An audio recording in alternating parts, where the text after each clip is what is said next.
আসসালামু আলাইকুম ও রহমতুল্লাহি ওবরাকাতু। আমার প্রাণপ্রিয় শ্রোতাবিন্দু, আপনাদের প্রিয় অনুষ্ঠান গল্পে গল্পে আলোকিত মানুষ। আমার এই আজকের গল্পের আলোকিত মানুষ ইমাম আবু হানিফা রহিমাহুল্লাহু তাআলা। ইমাম আবু হানিফা রহিমাহুল্লাহু তাআলার হুজুর পাক সাল্লাল্লাহু আলাইহি সাল্লামকে কীরকম মহব্বত করতেন, আজকে আপনাদেরকে তারই একটি ঘটনা বর্ণনা করার চেষ্টা করব। একদিন ইমাম আবু হানিফা রহিমাহুল্লাহু তাআলা রাসূল সাল্লাল্লাহু আলাইহি সাল্লামকে স্বপ্নে দেখলেন। নবীজি কিয়ামতের দিন হাউজে কাউসারের নিকট আসলেন। তার ডান দিকে হযরত ইব্রাহিম খলিল আলাইহিস সালাম, এরপর হযরত আবু বকর রাদিয়াল্লাহু তাআলা আনহু। এভাবে সারিবদ্ধ হয়ে 17 জন উম্মতের শ্রেষ্ঠ ব্যক্তি গণনা করলেন। এরপর হাউজে কাউসারের সামনে নিজের একজন প্রতিবেশীকে দেখলেন। তার সামনে একটা পাত্র। তাকে জিজ্ঞেস করলেন, আমিও কি হাউজে কাউসারের পানি পান করব? সে বলল, আমি নবীজির থেকে অনুমতি নিয়ে নেই। অনুমতি চাওয়ার পর নবীজি অনুমতি দিলেন। তখন সে এক পেয়ালা দিল। তিনি পান করলেন, নিজের সাথীদেরকে পান করালেন, কিন্তু পেয়ালার পানি সামান্য একটু কমলো। পানিটা ছিল দুধের থেকে বেশি সাদা, মধুর চেয়ে মিষ্টি, বরফ থেকে বেশি ঠান্ডা। ইমাম আবু হানিফা রহিমাহুল্লাহু তাআলার ঘটনা আরেকটি আপনাদের সামনে বর্ণনা করতেছি।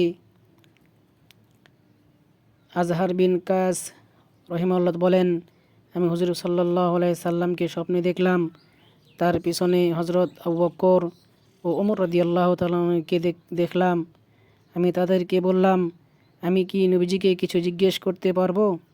তারা বললেন, হ্যাঁ, জিজ্ঞেস করো, তবে আস্তে আস্তে জিজ্ঞেস করবে। আমি নবীজিকে ইমাম আবু হানিফা সম্পর্কে জানতে চাইলাম, কারণ তার সম্পর্কে আমার ভালো ধারণা ছিল না।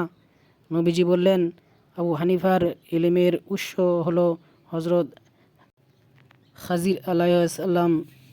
আমি আরও স্বপ্নে দেখলাম, আকাশ থেকে একের পরে এক 3টি তারকা খসে পড়ল। এরা মূলত ইমাম আবু হানিফা রহিমাহুল্লাহু তাআলা, মিসর আর সুফিয়ান সাউরি ছিলেন। মোহাম্মদ ইবনে মুকাতিলকে এক কথা জানানো হলে তিনি কেঁদে দিলেন এবং বললেন, ওলামায়ে কেরামগণ পৃথিবীর তারকা সাদৃশ্য। পৃথিবীর শ্রেষ্ঠ আলেম মুকাতিব ইবনে সুলাইমানের দরসে একবার এক লোক দাঁড়িয়ে বলল, আমি স্বপ্নে দেখেছি আকাশ থেকে একজন লোক নেমে আসলো। তার পরনে সাদা পোশাক। সে বাগদাদের সবচেয়ে উঁচু মিনারে দাঁড়িয়ে বলল, মানুষ অনেক বড় জিনিস হারিয়েছে। মুকাতিল বললেন, যদি তোমার এই স্বপ্ন সত্যি হয় তাহলে বুঝে নাও পৃথিবীর শ্রেষ্ঠ আলেম দুনিয়ার থেকে চলে গেছেন। এর কিছুক্ষণ পরই এই মজলিসে ইমাম আবু হানিফা রহিমাহুল্লাহু তাআলা মৃত্যুর সংবাদ এসেছে। মুকাতিল ইন্না লিল্লাহ পড়ে বললেন, আফসোস, দুনিয়া থেকে এমন লোক চলে গেলেন যিনি উম্মতে মুহাম্মদের সমস্যা সমাধান করতেন। ইমাম আবু হানিফা রহিমাহুল্লাহু তাআলা হজের সফরের একটি ঘটনা। হজের সফরে একবার ইমাম আবু হানিফা রহিমাহুল্লাহু তাআলা এর সঙ্গী হলেন আবদুল্লাহ চাহমা। এক বেদুইন এসে তাকে ঘরের মধ্যে আটক করল।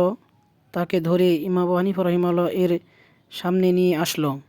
বেদুইন অভিযোগ করল, আমি তার কাছে টাকা পাবো, সে টাকা দিচ্ছে না।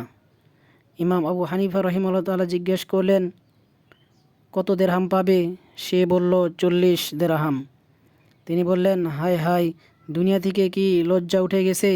এই সাধারণ পাওনার জন্য এমন আচরণ। এরপর তিনি নিজের থেকে সব দেরহাম পরিশোধ করে দিলেন। আমার প্রাণপ্রিয় শ্রোতাবিন্দু, যদি আপনাদের আমার এই ভিডিওটি ভালো লেগে থাকে তাহলে আমার চ্যানেলটিকে সাবস্ক্রাইব, লাইক, কমেন্ট দিয়ে সাথে থাকবেন। আবার কথা হবে কোনো এক নতুন ভিডিওতে। সেই পর্যন্ত আপনারা ভালো থাকবেন, সুস্থ থাকবেন। খোদা হাফেজ।